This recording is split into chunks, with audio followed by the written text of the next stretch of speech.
It's very important after you have had an interview to write a thank you email. Some people write a thank you letter and drop it off at the place they interviewed. I've also seen that. An email is short, concise, and it gets there immediately as soon as you hit send. So today we're going to work on sending a thank you email to the person that we did our mock interview with. And if you haven't done your mock interview yet, after you've done your mock interview, you can work on sending that email. So you're actually going to be sending that email to them, and you're going to CC me on the email. There is an email template underneath view assignment and my work.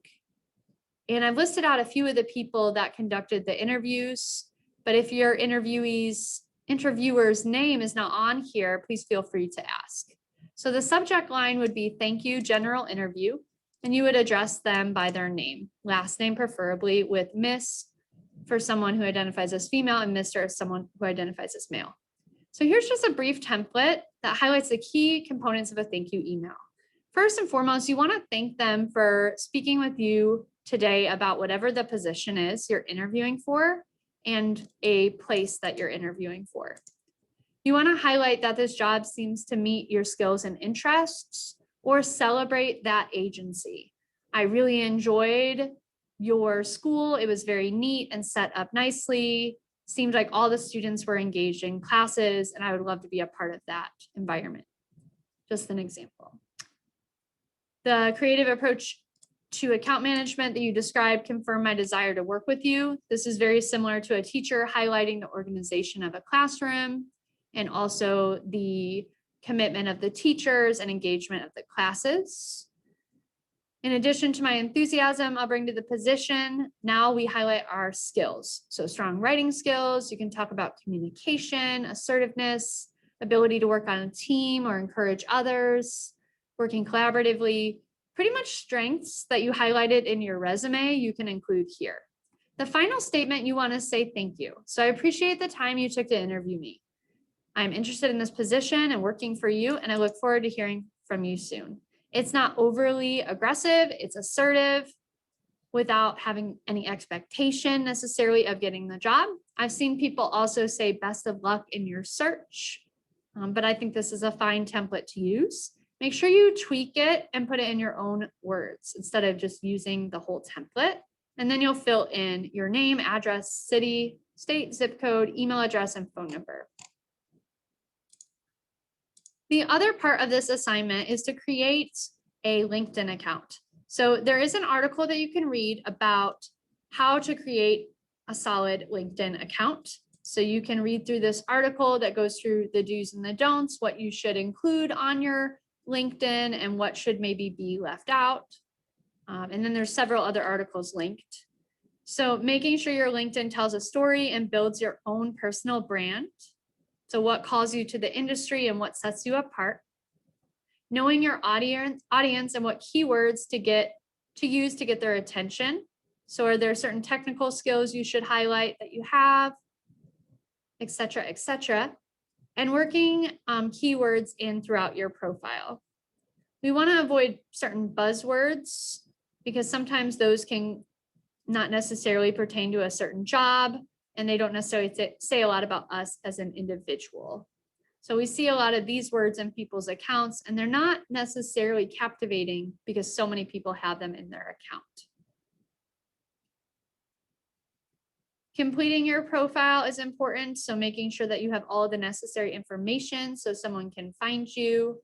And so recruiters and hiring managers are going to be able to look through your profile with ease, making sure there's enough information on there about you and your skill set so they don't pass you up. Focusing on your top strengths, and you can read through these in more detail. Getting a custom URL is an option. So making sure it's easy to find with your name and not a lot of numbers. You can add a cover photo to your LinkedIn that presents your professional strengths. You can choose a professional profile picture or take a new one. That's very important. And having a headline that is catchy, not just your job title. So they give an example there. You want to include a current job entry even when you're unemployed.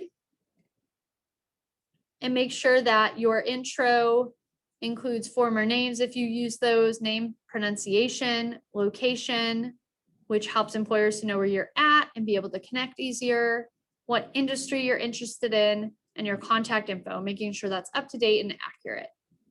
Use your summary point wisely. This is an excellent place to put in your elevator pitch, introducing yourself, highlighting your skills and experience, talk about who you are outside of work, and call the reader to action. There's a lot of tips and tricks on here, so there's a few more towards the bottom. So you can read over those at your own pace, but really focusing on your accomplishments, adding links that focus on your experience, making sure your resume on your LinkedIn matches your resume you turn in. You can add certifications to your LinkedIn, adding your skill set. We already talked about that. You can add your references, and you can also friend people on LinkedIn, similar to other social media platforms, so you can start to connect with others. Don't forget about your interest section, so they start to see you as a human being. And be mindful of your profile settings. What can the employer see and what can they not? Making sure you're an active user and request connections thoughtfully. We already talked about that a bit. So you can search for people in a similar field. And you can use LinkedIn to start to learn and grow. There are several LinkedIn groups that you can join, and pay attention actively to LinkedIn. You never know when something's going to pop up on there, even if you're content with your job, just keeping your options open. So after you read through that article, you can go to the LinkedIn account and create your own account. You do this by hitting join now and then filling in your email. You'll want to use a personal email rather than a school email, as your school email will deactivate eventually. Create a password that you can remember. Sometimes you can use the suggested if you can remember it, and then agree and join, and you can start working on your profile. There is a journal on here, so if you get time to do that, please let me know what your feelings are of LinkedIn. What do you think the benefits are, and how could you see this help you connect with others in your profession? So that'll be it for today. And let me know if you have questions on how to create a LinkedIn and if the steps are not clear. Also, if you need help with your thank you email.